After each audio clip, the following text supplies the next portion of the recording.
Tech & Co. WhatsApp New York. Tech & Co, on se retrouve WhatsApp New York avec Sabrina Aquagliozzi, correspondante de BFM Business. Tiens, juste un mot, parce qu'en tweet sur le hashtag TechCo, TECHCO, vous nous posez la question. La conférence Google, ce sera demain à 18h, heure de Paris. Ce sera donc en direct sur le site 01net.com. Sabrina, bonsoir. Bonsoir. Vous êtes en direct depuis le Nasdaq à New York et vous êtes avec Jérôme Mèche, qui est le directeur marketing de Digimind. Et là, on va parler ce soir de social media. Et oui, effectivement, Digimind, merci Jérôme d'être avec nous.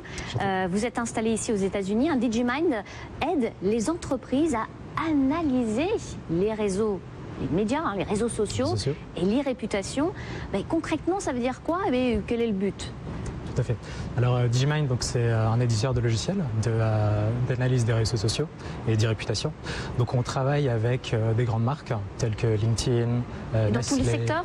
Dans tous les secteurs. Ouais. On travaille avec différents secteurs. Certains ont plus de prévalence, mais on travaille majoritairement donc, avec ce type d'entreprise, avec des agences aussi. Ouais. Ce qu'on fournit à ces entreprises, ce sont des analyses sur leur environnement externe, de type une analyse stratégique, concurrentielle, la réception d'un produit qu'ils viennent de lancer, ou tout simplement la perception qu'ont les consommateurs de leur marque.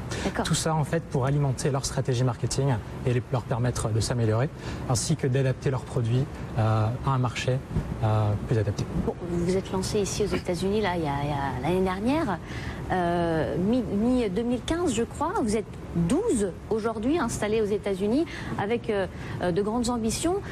Comment ça se passe là depuis le début? Quelles sont les spécificités de ce marché américain? Tout à fait. Alors on est arrivé il y a 1 an et demi. En 2015.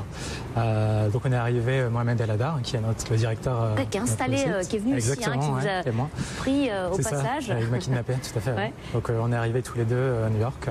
On était vraiment en mode commando au début, c'est-à-dire on était vraiment à essayer de comprendre les spécificités du marché américain. Donc on a rencontré beaucoup de monde, beaucoup de prospects, on a fait beaucoup de salons. On a beaucoup travaillé pour réussir à avoir des contrats, pour vraiment comprendre ces spécificités qui sont quand même très différentes du marché français. C'est-à-dire là, quelles sont ces différences là? Je dirais c'est surtout au niveau de l'implication de différents départements.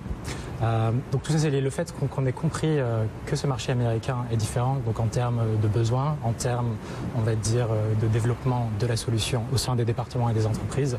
Ça nous a permis d'adapter notre produit en fait au marché américain, de développer des sources, de surveiller des sources qui sont plus adaptées au marché américain. Ouais, comme quoi par exemple? Comme par exemple Reddit et Tumblr, qui sont des sources qui ne sont des médias sociaux qui ne sont pas tellement utilisés en Europe Tumblr, par rapport aux États-Unis. C'est ça. Bon, ici c'est encore présent, Ouais, tout à fait. Snapchat, bien sûr, Snapchat, Facebook. Ce sont les incontournables. Exactement. Snapchat, c'est le sujet du moment où tout le monde veut qu'on puisse analyser Snapchat. Ils n'ont pas encore ouvert l'accès en fait à l'analyse. Ah bon? Pas encore. Donc non. vous pouvez pas aller regarder ce qui se dit. Non, c'est un peu privé. Mais ça va se faire à votre avis là, ou comment ça se passe? Est-ce que vous discutez avec eux? Est-ce que pas encore. Ils n'ont pas ouvert ce qu'on appelle leur API, donc le fait de pouvoir accéder à leurs données.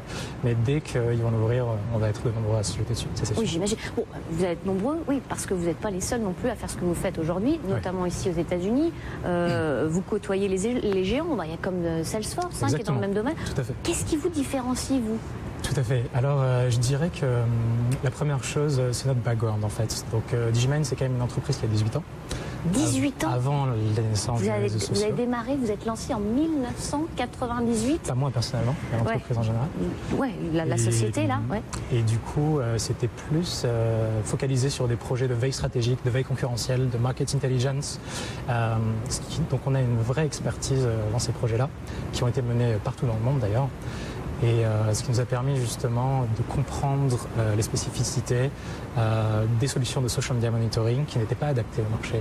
Ouais. Et donc nous, on a créé une solution qui est plus flexible, plus agile et qui est à la fois aussi très puissante.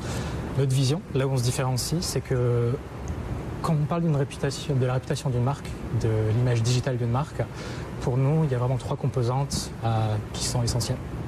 Donc la première chose, c'est vraiment l'écoute, c'est-à-dire ce que les gens disent sur cette marque. L'écoute, oui. Ouais. Il y a aussi ce que la marque publie sur ses propres canaux, sur ses réseaux sociaux, qui va vraiment impacter sa réputation. Et il y a une troisième composante qui est vraiment unique à Digimind. On est la seule à pouvoir faire ce type d'analyse, c'est analyser le comportement des internautes sur Google. C'est-à-dire comment est-ce que les gens vont chercher cette marque sur Google. Parce qu'il y a une bonne partie donc des internautes qui communiquent sur les réseaux sociaux, ouais. Mais on peut dire que 100% des internautes recherchent des informations sur Google par rapport à des produits, par rapport à une marque, par rapport à ce qui les intéresse. Donc nous, en fait, on va suivre ces tendances-là. On va pouvoir dire que par rapport à une marque, il y a certains sujets sur Google qui sont très intéressants pour les internautes et qui ne sont pas forcément dits sur les réseaux sociaux. Donc ça ajoute une dimension en plus, essayer de comprendre ce que les gens ont en tête et ce qui va ensuite se retranscrire sur Google et va impacter, bien sûr, l'image de la marque.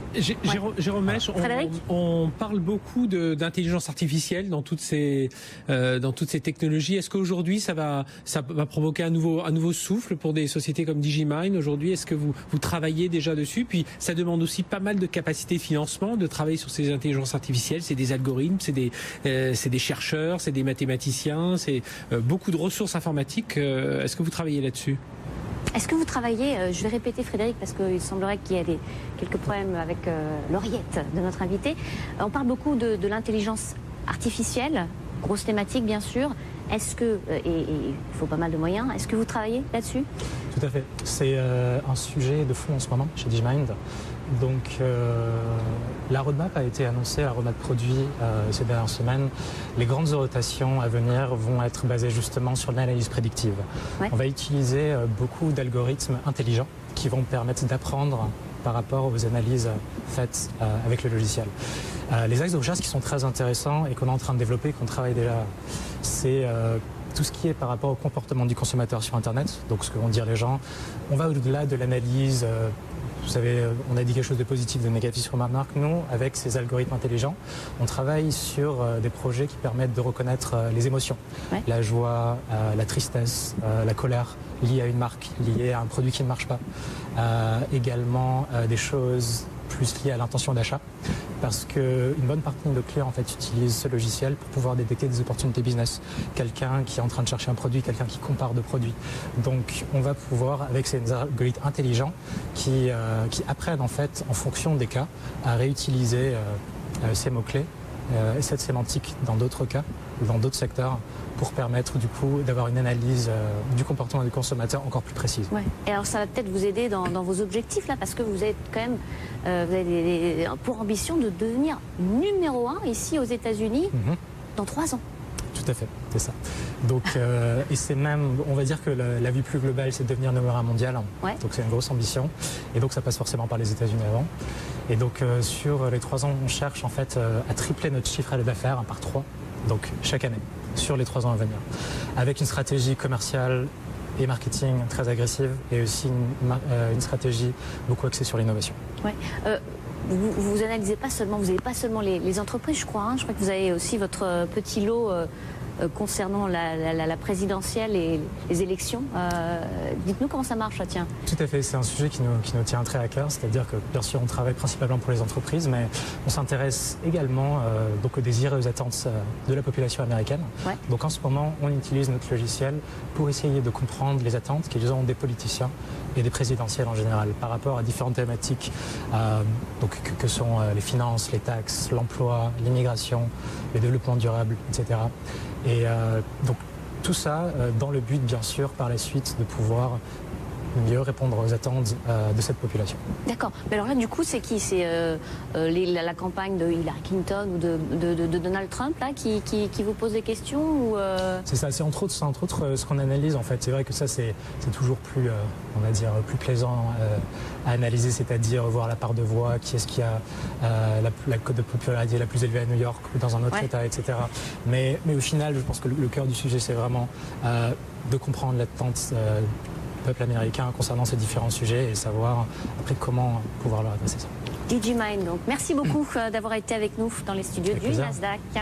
Merci Sabrina Quagliozzi, merci Jérôme Esch. Sabrina, on vous retrouve tous les soirs depuis New York dans Tech & Co. Allez, sans plus attendre, direction nos prochains invités pour notre focus. Ce soir, on va parler du service client. Est-ce qu'il va continuer à vivre tel que nous le connaissons aujourd'hui? C'est dans un instant notre focus.